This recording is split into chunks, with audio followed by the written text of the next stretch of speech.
एक व्यंग रचना सुनिए। शीर्षक है समय के दर्द पर किस्सों का मरहम। सदियों से हमारे यहाँ कहानियाँ सुनाई जाती रही हैं और लोग सुनते भी रहे हैं। कहानी सुनने सुनाने की परंपरा नई नहीं है। गुजरात की कहानी सुनाने से पहले बच्चन साहब बच्चों को शेर की कहानी बड़े रोमांचक अंदाज में सुनाया करते थे। कहानी सुनने सुनाने में इसी दिलचस्पी का लाभ उन कथावाचकों ने भरपूर उठाया है जो अपनी दवाओं और ताबीज़ों की बिक्री के लिए टीवी की चैनलों पर लगातार कथा किया करते हैं। लेकिन यहाँ मैं उन कहानियों की बात कर रहा हूँ जो हमारे दादा दादी सुनाया करते थे।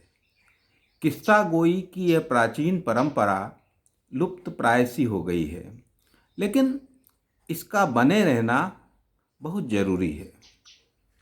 फिल्म इतिहास के शोले काल में बच्चा जब रात को रोता था तब माँ उसे गब्बर सिंह की कहानी सुनाया करती थी।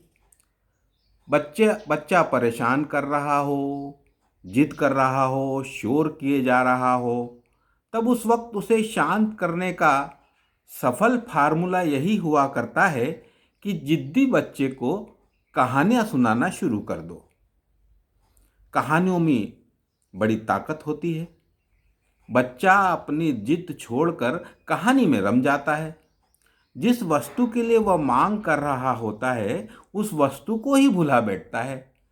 कहानी की इसी ताकत को जिसने पहचान लिया, समझो बेबात के झंझट से उसने मुक्ति पा ली। एक कहानी है। गरीब बालक को ठंड लग रही थी तो वह माँ से शिकायत करता है, माँ मुझे ठंड लग रही है। माँ लकड़ी जलाकर उसकी सर्दी दूर कर देती है। बालक ठंड को भूल जाता है, लेकिन भूख लगने की बात करने लगता है। इस पर विवश माँ लकड़ियों की तपन से उसे थोड़ी दूर ले जाती है। बच्चा भूख को भूलकर ठंड की शिकायत करने लगता है। आखिर माँ को फिर कहानी का ही सहारा लेना पड़ता है।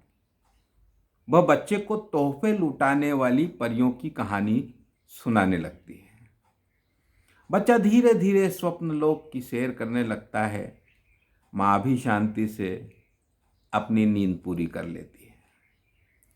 कभी कभी जिद और आक्रोश की तीव्रता इतनी अधिक बढ़ जाती है कि कहानी सुनाना इतना असरकारी नहीं हो पाता।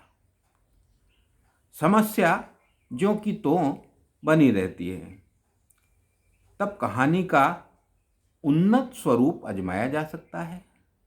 नाटक और नौटंकी इसी कार्य को बेहतर ढंग से कर सकते हैं।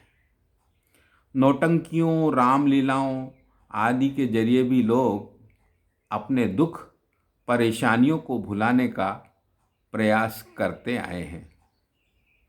आज के समय में टीवी के अनेक धारावाहिक और अन्य कार्यक्रमों ने भी ये काम बखूबी किया है।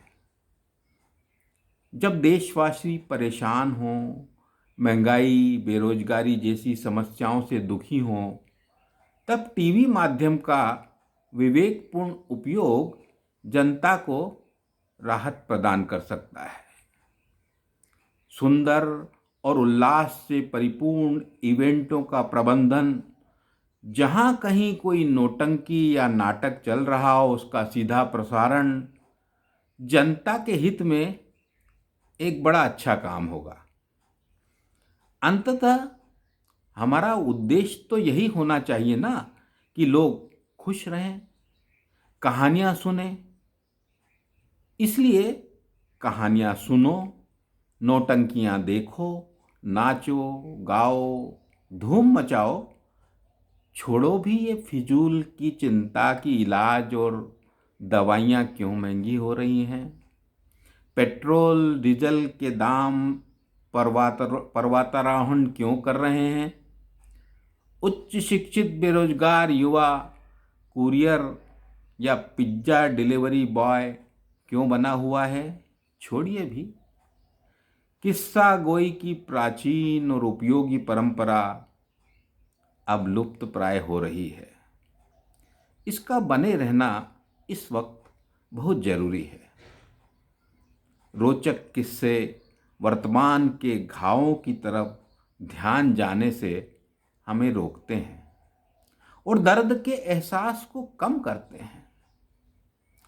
मजे लेकर खूब सुने और सुनाइए एक दूसरे को दिलचस्प किस्से, कहानियाँ। परिवार, समाज और राष्ट्रीय स्तर पर भी इस कला को गंभीरता से प्रोत्साहित किया जाना चाहिए। क्या कहते हैं आप? धन्यवाद।